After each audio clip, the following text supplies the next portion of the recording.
यदा भूतपृथग्भावम् एकस्थमनुपश्यति तत एव च विस्तारम्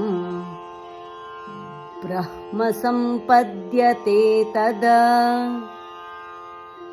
When one beholds that one substratum behind all the elements, their manifold nature, and also the manifest beings, by that precision he attains Brahman and his vision expands into infinity.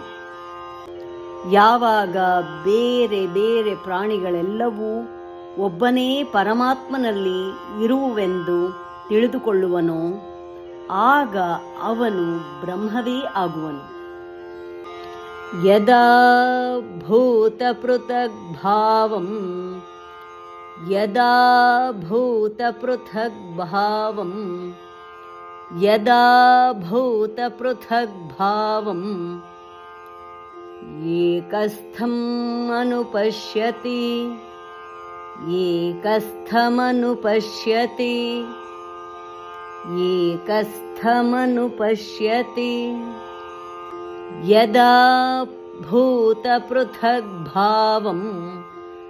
ಏಕಸ್ಥಮನುಪಶ್ಯತಿ ಯದಾ ಭೂತಪೃಥಗ್ಭಾವಂ ಏಕಸ್ಥಮನುಪಶ್ಯತಿ ಯದಾ ಭೂತಪೃಥಗ್ಭಾವಂ ಏಕಸ್ಥಮನುಪಶ್ಯತಿ ಯದಾ ಭೂತಪೃಥಗ್ಭಾವಂ ಏಕಸ್ಥಮನುಪಶ್ಯತಿ ತತ ಏವ ಚ ವಿಸ್ತಾರಂ ತತ ಏವ ಚ ವಿಸ್ತಾರಂ ತತ ಏವ ಚ ವಿಸ್ತಾರಂ ಬ್ರಹ್ಮ ಸಂಪದ್ಯತೆ ತದಾ ಬ್ರಹ್ಮ ಸಂಪದ್ಯತೆ ತದಾ ಬ್ರಹ್ಮ ಸಂಪದ್ಯತೆ ತದಾ ತತ ಏವ ಚ ವಿಸ್ತಾರಂ ಬ್ರಹ್ಮ ಸಂಪದ್ಯತೆ ತದಾ ತತ ಏವ ಚ ವಿಸ್ತಾರಂ ಬ್ರಹ್ಮ ಸಂಪದ್ಯತೆ ತದಾ ತತ ಏವ ಚ ವಿಸ್ತಾರಂ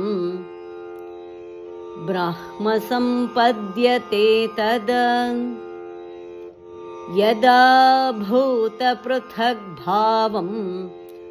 ಏಕಸ್ಥಮನುಪಶ್ಯತಿ ತತ ಏವ ಚ ವಿಸ್ತಾರಂ ಬ್ರಹ್ಮ ಸಂಪದ್ಯತೆ ತದಾ.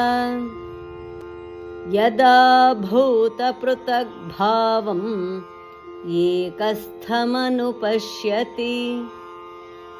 ತತ ಏವ ಚ ವಿಸ್ತಾರಂ ಬ್ರಹ್ಮ ಸಂಪದ್ಯತೆ ತದಾ.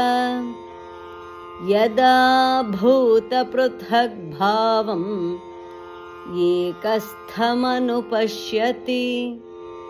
ತತ ಏವ ಚ ವಿಸ್ತಾರಂ ಬ್ರಹ್ಮ ಸಂಪದ್ಯತೆ ತದಾ. ಧನ್ಯವಾದ. ನಮಸ್ಕಾರ. ಶುಭವಾಗಲಿ. ದಯವಿಟ್ಟು ತಪ್ಪದೆ ಲೈಕ್ ಮಾಡಿ, ಶೇರ್ ಮಾಡಿ, ಸಬ್ಸ್ಕ್ರೈಬ್ ಮಾಡಿ. ಮತ್ತೊಮ್ಮೆ ಪುನಃ ಧನ್ಯವಾದಗಳು. ನಮಸ್ಕಾರ.